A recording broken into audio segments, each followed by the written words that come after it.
Il fait naturellement la une de toute la presse ivoirienne. Moins de 2 mois après son retour au pays, Laurent Gbagbo vient de frapper un grand coup.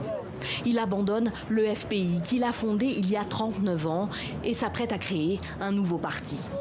Un coup de tonnerre dans la vie politique ivoirienne, plutôt bien accueilli ici à Yopougon, bastion pro-Gbagbo d'Abidjan. Ce militant de la première heure du FPI suivra l'ancien président ivoirien, quoi qu'il arrive. C'est les militants qui font le parti. Les hommes, c'est nous qui votons. Ce n'est pas le parti qui vote. Il y a une idéologie, une ligne de parti. Si tu dévies, alors on va dans la poubelle. Donc ce n'est pas fils, ce n'est pas Gbagbo, ce n'est pas machin, mais l'idéologie. C'est que la voie que Gbagbo a tracée. Celui qui se trouve dedans, il suit. Pour la jeune génération qui n'a pas connu les débuts du FPI et le combat que ses fondateurs ont porté pour le multipartisme à l'époque, l'annonce est plus déroutante. Le FPI sans Gbagbo, ça sera très difficile. Ça sera très difficile. Parce que nous sommes déjà habitués à Gbagbo au FPI. Si nous sommes au FPI, c'est à cause de Gbagbo. Voilà. Donc le FPI sans Gbagbo, ça va beaucoup nous fragiliser.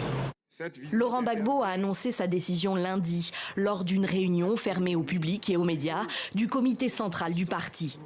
Un parti scindé en deux depuis des années, entre un FPI légal et dirigé par l'ancien Premier ministre Pascal Affi-N'Guessan et un FPI historique resté fidèle à Laurent Gbagbo. Laurent Gbagbo a refusé de s'engager dans une bataille juridique avec son rival et déclaré devant le comité central: laissons Affi avec l'enveloppe et nous avec le contenu. La direction officielle du FPI a pris acte de cette décision. Elle rejette les critiques de Laurent Gbagbo selon lesquelles Pascal Affi-N'Guessan et ses proches se seraient accaparés le parti au détriment des militants pro-Gbagbo. Nous n'avons nullement, à aucun moment, mis en avant ce qui pourrait être des sortes de dérapages, c'est-à-dire le culte de la personnalité ou certains autres axes. Donc le FPI reste le FPI.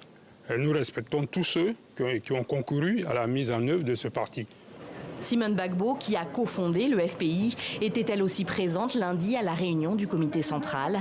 Très applaudie par les militants, elle aurait salué la proposition de l'ancien président ivoirien. Ni elle ni ses proches n'en ont dit plus sur ses intentions.